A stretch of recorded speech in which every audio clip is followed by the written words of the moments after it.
नमस्कार, जय हिंद दोस्तों। मैं अंकित कुमार अपने अजय गुरुकुल में आप सभी का हार्दिक स्वागत करता हूं। आशा करता हूं आप सभी लोग बहुत ही अच्छे होंगे।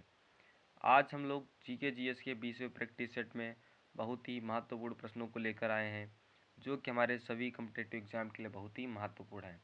तो दोस्तों, प्रतिदिन सुबह 9 बजे जुड़ना ना भूलें, और यदि आप सभी लोग हमारे चैनल पर नए हैं तो चैनल को सब्सक्राइब अवश्य कर लें और बेल आइकन को दबाना ना भूलें, ताकि हमारे हर वीडियो की नोटिफिकेशन आप सभी तक पहुंचती रहे।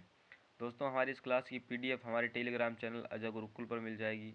हमारे टेलीग्राम चैनल का लिंक जो कि डिस्क्रिप्शन बॉक्स में दिया हुआ है। दोस्तों, आज की क्लास की शुरुआत हम आज की मोटिवेशन कोट के साथ करते हैं। आज का मोटिवेशन कोट हमारा है, ये मंजिलें बड़ी जिद्दी होती हैं।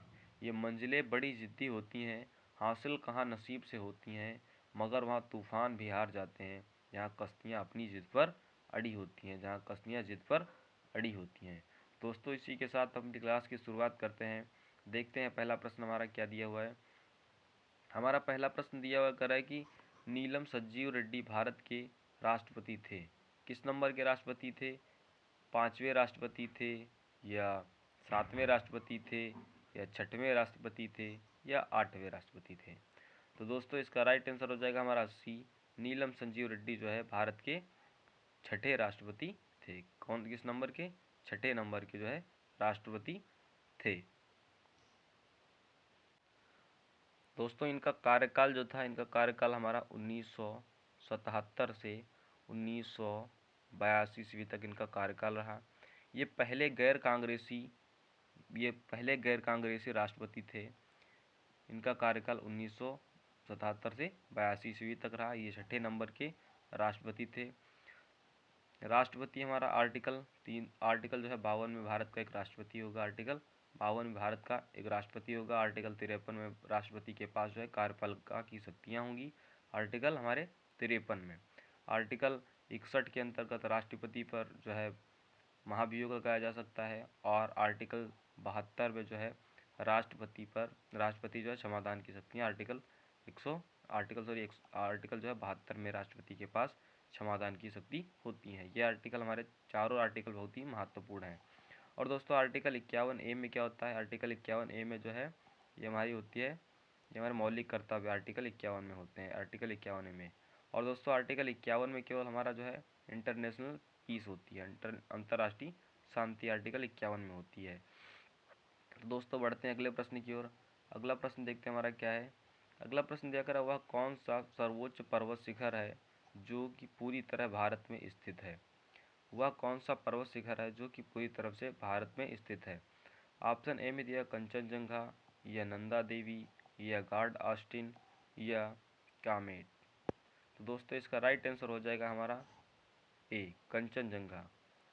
कंचनजंगा जो है ये हमारा भारत का जो सर्वोच्च पर्वत शिखर है। दोस्तों, इसकी ऊंचाई जो है 8,586 मीटर जो है कंचनजंगा की ऊंचाई है।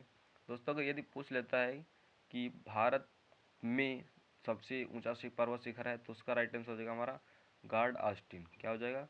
गॉडविन ऑस्टिन जो है, जिसे माउंट केटू के नाम से भी जानते हैं। अगर भारत में पूछता है तो हम क्या बताएंगे? भारत में पूछेगा तो हम बताएंगे गॉडविन ऑस्टिन।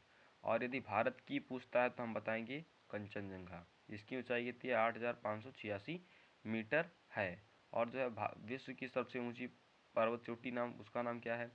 दोस्तों, उसका नाम जो है हमारा, उसका नाम माउंट एवरेस्ट है। क्या नाम है? Mount Everest. माउंट एवरेस्ट जो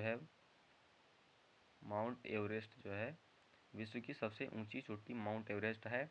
माउंट एवरेस्ट को नेपाल में हम सागर माथा के नाम से जानते हैं। किस नाम से? सागर माथा के नाम से हम माउंट एवरेस्ट को नेपाल में जानते हैं। दोस्तों, माउंट एवरेस्ट पर सर्वप्रथम जो है 1953 ईस्वी में एडमंड हिलरी 1953 ईस्वी में, यहाँ पर लिखे दे रहे हैं 1953 ईस्वी में एडमंड हिलरी जो है, एडमंड हिलेरी और तेंजिंग नॉर्गे जी जो है, इन्होंने सर्वप्रथम चढ़ाई की थी। कब की थी? 1953 ईस्वी में माउंट एवरेस्ट पर इन दोनों लोगों ने सर्वप्रथम चढ़ाई की थी। और जो भारत की पहली महिला जो है ये कौन गई थी? ये हमारी बछेंद्री पाल जो है माउंट एवरेस्ट पर सबसे पहले बछेंद्री पाल जी गई थी। कौन? बछेंद्री पाल जो है भारत की पहली महिला जिन्होंने माउंट एवरेस्ट पर चढ़ाई की थी, बछेंद्री पाल। तो दोस्तों इसका राइट आंसर हो जाएगा हमारा कंचनजंगा भारत की सबसे ऊंची चोटी है। पढ़ते दोस्तों अगले प्रश्न की ओर। अगला प्रश्न हमारा देखते दिया गया हुआ है। अगला प्रश्न देख रहा है, निम्न में से कौन सा अस्थायी मेमोरी या अस्थिर मेमोरी के रूप में जाना जाता है? Which among the following is known the temporary memory volatile memory? तो दोस्तों इसका ऑप्शन है रैम या रोम या ब्लू रे या हार्ड डिस्क। तो दोस्तों इसका राइट आंसर हो जाएगा हमारा ए, जो है रैम जो है एक अस्थायी मेमोरी या अस्थिर मेमोरी के रूप में जाना जाता है। दोस्तों कभी कभी पूछ लेता है कि रैम का फुल फॉर्म क्या होता है, दिया होता कहेगा। तो इसका राइट आंसर हो जाएगा हमारा रैंडम, क्या हो जाएगा? Random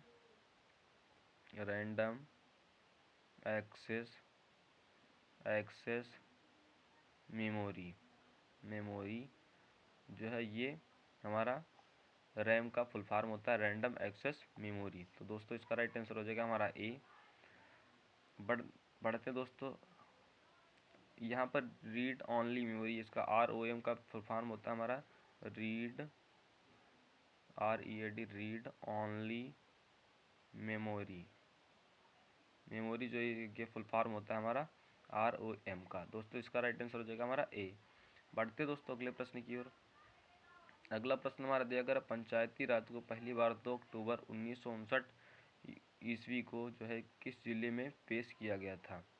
Panchayati Raj was first introduced in district on 2 अक्टूबर 1959। तो दोस्तों इसका राइट आंसर देखते हैं, बीड होगा या शादनगर हो जाएगा या नागौर हो जाएगा या नांदेड़।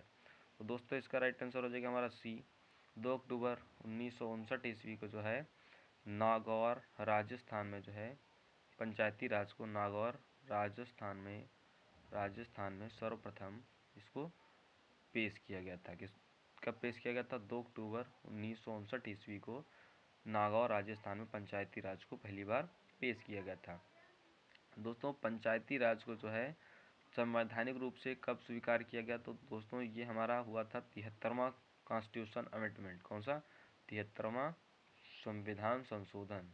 73वां संविधान संशोधन ये हमारा हुआ था 1992 ईस्वी में। कब हुआ था? 1992 ईस्वी में हुआ था, जिसके द्वारा पंचायती राज को संवैधानिक जो है अधिकार या संवैधानिक रूप से शामिल किया गया था। तो दोस्तों ये हमारा 73वां संविधान संशोधन ये हमारा 24 अप्रैल 1993 ईस्वी को लागू हुआ था। कब लागू हुआ था?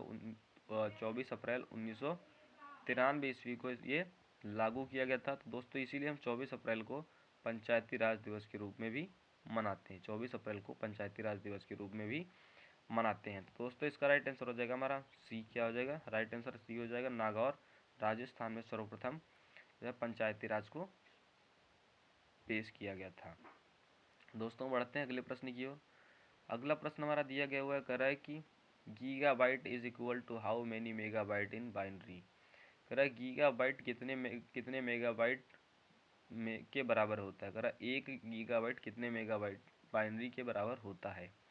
तो दोस्तों इसका राइट आंसर हो जाएगा हमारा ए हो जाएगा 1024 या 1002 या 3004 या 2015। तो दोस्तों इसका राइट आंसर हो जाएगा हमारा ए, जो है 1 गीगाबाइट में जो है 1024 मेगा बाइनरी के बराबर होता है। यदि दोस्तों पूछ लिया जाता है कि 1 जीबी में 1 गीगाबाइट में जो है कितने एमबी होते हैं, मेगाबाइट कितने होते हैं? तो दोस्तों 1 जीबी में हमारे कितने होते हैं? 1024 बाइनरी में। और यदि पूछ लेता है दशमलव में पूछ लेता है, डेसिमल में पूछ लेता है, दशमलव में पूछ लेता है तो 1 जीबी में हमारे 1000 एमबी होते हैं, 1000 मेगा बाइट होते हैं। अगर दशमलव में पूछता है तो हम 1000 एमबी बताएंगे, 1000 मेगाबाइट बताएंगे। और यदि बाइनरी में पूछता है तो हम 1024 मेगाबाइट बताएंगे। दोस्तों इसका राइट आंसर हो जाएगा हमारा ए। बढ़ते हैं दोस्तों अगले प्रश्न की ओर। अगला प्रश्न हमारा दिया गया अगर भारतीय संविधान का भाग सेकंड किससे संबंधित है। भारतीय संविधान का भाग सेकंड किससे संबंधित करा। Part second of Indian constitution is related to what. तो दोस्तों इसका संबंध हमारा करा सिटीजनशिप यानी नागरिकता से, या फंडामेंटल राइट से, या directive principle of state policy से, या द यूनियन यानी संघ से। तो दोस्तों इसका राइट आंसर हो जाएगा हमारा ए जो है भाग सेकंड जो है नागरिकता से संबंधित है। ये हमारा आर्टिकल 5 से 11 के अंतर्गत जो है क्या है हमारा जो है नागरिकता संबंधी जो है भाग है। आर्टिकल 5 से 11 के बीच में यहाँ पर दिया मौलिक अधिकार। मौलिक अधिकार ये हमारा किससे संबंधित है। ये हमारा भाग 3 से संबंधित है। आर्टिकल जो है 12 से 35 तक के बीच में जो है मौलिक अधिकार दिए गए हैं। कितने दिए गए हैं, ये हमारे दिए गए हैं दोस्तों मौलिक अधिकार आर्टिकल 12 से 35 के बीच में मौलिक अधिकार दिए गए हैं। दोस्तों मौलिक अधिकार ये हमारे लिए कहाँ से गए हैं। तो दोस्तों मौलिक अधिकार ये हमारे यूएसए से लिए गए। कहाँ लिए गए हैं, यूएसए संयुक्त राष्ट्र संघ से, संयुक्त राज्य अमेरिका से लिए गए हैं। कहाँ से लिए गए, संयुक्त राज्य अमेरिका से मौलिक अधिकार लिए गए हैं। दोस्तों यहाँ पर पूछ लेता है, कहेगा नीति निर्देशक तत्व। नीति निर्देशक तत्व ये हमारे राज्य के नीति निर्देशक तत्व ये हमारे भाग 4 में शामिल है। जिसमें भाग 4 में जो है 36 से 51 के बीच में नीति निर्देशक तत्व हैं। कितने के बीच में, आर्टिकल 36 से 51 के बीच में जो है नीति निर्देशक तत्व है। ये कौन सा संविधान का ये हमारा कौन सा भाग है, ये हमारा 4 संविधान का भाग 4 है। दोस्तों जो है नीति निर्देशक तत्व में कुछ बहुत ही महत्वपूर्ण आर्टिकल हैं। जैसे पूछ लेता है कि आर्टिकल पूछ लेता है 40 का संबंध किससे है। दोस्तों आर्टिकल 40 का संबंध होता है पंचायती राज के गठन से। किससे, जो ग्राम पंचायत के गठन से आर्टिकल 40 का संबंध होता है। और पूछ लेता है जैसे पूछ लेता है आर्टिकल 44 का संबंध किससे है। तो दोस्तों आर्टिकल 44 का संबंध किससे है, समान सिविल संहिता का संबंध किससे है। यहाँ पर लिखे गए हैं समान, आर्टिकल 44 का संबंध हमारा समान सिविल संहिता से संबंधित किससे है। आर्टिकल हमारा संहिता कौन सा आर्टिकल हमारा 44 समान सिविल संहिता से संबंधित है। दोस्तों समान सिविल संहिता ये हमारी गोवा में सर्वप्रथम गोवा राज्य में लागू भी हो चुकी है। और पूछ लेता है आर्टिकल पूछ लेता है आर्टिकल 45 का संबंध किससे है। तो दोस्तों आर्टिकल 45 का संबंध हमारा जो 5 वर्ष या 6 वर्ष से नीचे के बच्चे हैं, जो 6 वर्ष से नीचे के बच्चे हैं, उनको जो है उनको जो है निःशुल्क शिक्षा जो है आर्टिकल 45 में 6 वर्ष के नीचे बच्चों को जो है निःशुल्क शिक्षा उपलब्ध कराने के लिए ये हमारा इसमें दिया हुआ है, नीति निर्देशक तत्व में दिया गया हुआ है। और जो है हमारा 6 वर्ष से 14 वर्ष तक के बच्चों को जो है निःशुल्क शिक्षा ये हमारा आर्टिकल 21A के अंतर्गत जोड़ा गया है। हमारा 86वां कॉन्स्टिट्यूशन अमेंडमेंट के अंतर्गत 2002 के अंतर्गत इसको शामिल किया गया था। तो दोस्तों ये हमारा आर्टिकल 45 जो है 6 वर्ष से नीचे बच्चों को निःशुल्क शिक्षा। और आर्टिकल पूछ लेता है कि 46 का संबंध किससे है। तो दोस्तों आर्टिकल 46 का संबंध है जो कुछ विशेष समुदाय आर्थिक रूप से कमज़ोर लोगों के लिए निःशुल्क शिक्षा का जो है प्रावधान हमारा आर्टिकल 46 के अंतर्गत किया गया है। दोस्तों आर्टिकल 48 के अंतर्गत हमारा आर्टिकल 48 पूछ लेता है। आर्टिकल 48 के अंतर्गत जो है वन्य जीव का संरक्षण दोस्तों आर्टिकल 48 में दिया गया हुआ है। दोस्तों इसका राइट आंसर हो जाएगा। अब इसके नीचे जो हमारा दिया है संघ, यूनियन संघ जो हमारा ये हमारा संविधान का भाग पहला है। ये हमारा भाग पहला पार्ट फर्स्ट है। इसमें जो है कहा गया है कि जो है भारत जो है राज्यों का संघ है। किसका है, भारत राज्यों का संघ है, राज्यों का संघ है। ये हमारा आर्टिकल 1 में कहा गया है कि जो भारत राज्यों का संघ है। ये हमारा आर्टिकल 1 में कहा गया है। दोस्तों इसका राइट आंसर क्या हो जाएगा, इसका राइट आंसर हो जाएगा हमारा भाग 2 का संबंध किससे, नागरिकता से संबंधित है। और इसमें कुछ मौलिक अधिकार में कुछ मोस्ट इम्पॉर्टेंट आर्टिकल हैं। जैसे पूछ लेता है मौलिक अधिकार में जैसे समता का अधिकार, समता का अधिकार जो हमारा आर्टिकल 14 में समता का अधिकार, समता का अधिकार। दोस्तों आर्टिकल 17 पूछ लेता है, आर्टिकल 17 अस्पृश्यता का अंत, किसे? अस्पृश्यता का अंत जो हमारा आर्टिकल 17 से संबंधित है। आर्टिकल 18 जो है उपाधियों का अंत, उपाधियों का अंत जो है, उपाधियों का अंत जो है आर्टिकल हमारा, उपाधियों का अंत आर्टिकल हमारा 18 के अंतर्गत आता है। और जो दोस्तों आर्टिकल 19 में होता है हमारा, आर्टिकल 19 के अंतर्गत, आर्टिकल 19 के अंतर्गत जो हमारे वाक स्वतंत्रता है, कौन सी है? बोलने की स्वतंत्रता आर्टिकल 19 के अंतर्गत है। दोस्तों इसी के अंतर्गत आर्टिकल 19 के अंतर्गत प्रेस की स्वतंत्रता, आर्टिकल 19 के अंतर्गत प्रेस की स्वतंत्रता।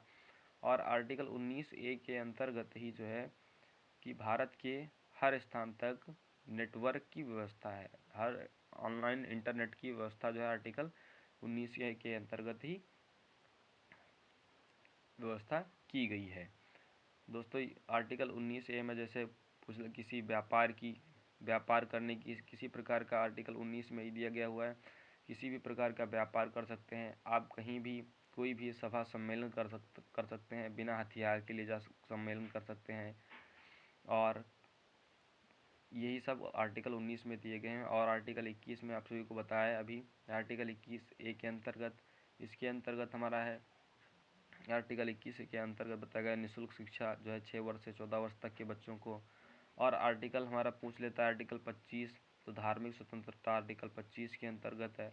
आर्टिकल 24 के अंतर्गत पूछ लेता है तो शोषण के विरुद्ध अधिकार हमारा आर्टिकल 24 के अंतर्गत है।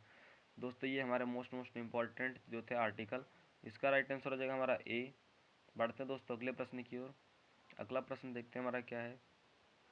अगला प्रश्न दिया गया है कि अनुसूची के तहत अनुसूचित क्षेत्रों और अनुसूचित जनजातियों के प्रशासन एवं नियंत्रण के लिए प्रावधान किए गए हैं। किस अनुसूची में किए गए हैं? 4th अनुसूची में, या 5th अनुसूची में, या 8th अनुसूची में, या 9th अनुसूची में? तो दोस्तों इसका राइट आंसर हो जाएगा हमारा बी, जो है अनुसूचित और अनुसूचित जनजातियों के प्रशासन के नियंत्रण हेतु 5वीं अनुसूची में प्रावधान किया गया है। दोस्तों चौथी अनुसूची में हमारा क्या दिया गया हुआ है? चौथी अनुसूची में हमारा दिया गया हुआ है, चौथी अनुसूची में राज्यसभा की सीटों का आवंटन जो है ये हमारा दिया गया है आर्टिकल 4 के अनुसूची, चौथी अनुसूची में राज्यसभा की सीटों का आवंटन दिया गया हुआ है। और हमारी अनुसूची कौन सी? 8वीं अनुसूची में। 8वीं अनुसूची का संबंध दोस्तों ये हमारा, इसमें जो है भारत की राजभाषाएं कितनी हैं? राजभाषाएं हमारी वर्तमान समय 22 हैं। पहले कितनी थी? पहले हमारी 14 राजभाषाएं थी। उसके बाद में हमारा जो है 14 राजभाषाएं थी। उसके बाद में हमारे कुछ संविधान संशोधन हुए, जैसे 21वां संविधान संशोधन। कौन सा? 21वां संविधान संशोधन। ये हमारा कब हुआ था? ये हमारा 1967 में हुआ था। इसके द्वारा जो है सिंधी भाषा, 15वीं भाषा जो है सिंधी को जोड़ा गया था हमारे संविधान में राजभाषा के अंतर्गत। उसके बाद में हमारा संविधान संशोधन हुआ था, 71वां संविधान संशोधन 1992 में हुआ था। 71वां संविधान 1992 में हुआ था। इसके अंतर्गत नेपाली और मणिपुरी, कौन सी? नेपाली, मणिपुरी और कोंकणी, इन 3 भाषाओं को जो है राजभाषा में शामिल किया गया था। उसके बाद में हमारा एक हुआ था 92वां संविधान संशोधन। कौन सा? 92वां संविधान संशोधन। 92वां संविधान संशोधन 2003 में हुआ था। कब हुआ था? 2003 में। इसके द्वारा जो है हमारे 8वीं अनुसूची में 4 भाषाओं को जोड़ा गया था। ये कौन कौन सी थी? बोडो, डोगरी, मैथिली और संथाली। इन 4 भाषाओं को संथाली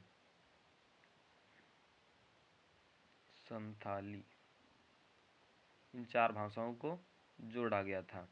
तो दोस्तों उसके बाद में हमारा दिया गया 8वीं अनुसूची हो गई, और चौथी और 5वीं हो गई, और 7वीं और उसके बाद में हमारी जो है और छठी अनुसूची में जो हमारे 4 विशेष राज्य कौन कौन से हैं? त्रिपुरा, मेघालय, मेघालय,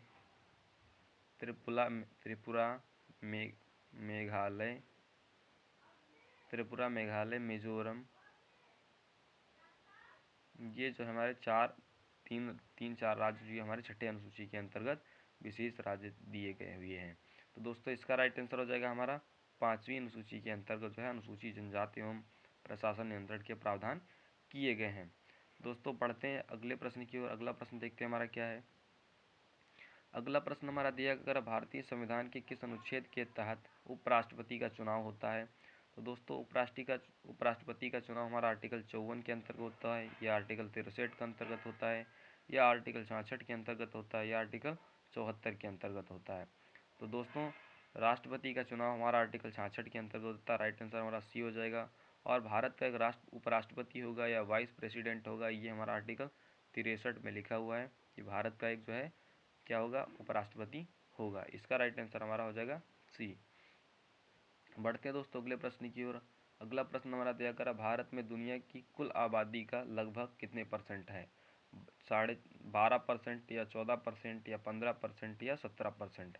तो दोस्तों इसका राइट आंसर हो जाएगा हमारा डी जो है, भारत की जनसंख्या विश्व की कुल जनसंख्या का 17.5% है। कितना? 17.5% है। जनगणना 2011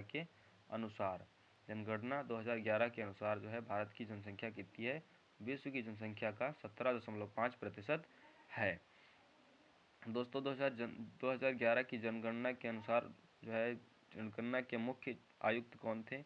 दोस्तों उस समय जो है मुख्य आयुक्त थे हमारे चंद्रमौली जी थे। कौन थे?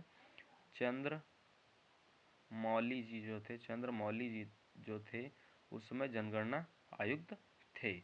दोस्तों विश्व में भारत का क्षेत्रफल कितने परसेंट है? तो दोस्तों 2.43% जो है विश्व के क्षेत्रफल का, केवल भारत का क्षेत्रफल कितना है? 2.43% है। दोस्तों इसका राइट आंसर हो जाएगा हमारा डी, 17% या 17.5% जो है भारत की कुल विश्व में आबादी है। बढ़ते दोस्तों अगले प्रश्न की ओर। अगला प्रश्न देखते हैं हमारा क्या दिया गया हुआ है। अगला प्रश्न हमारा दिया गया, अगर उत्तर प्रदेश में कौन सा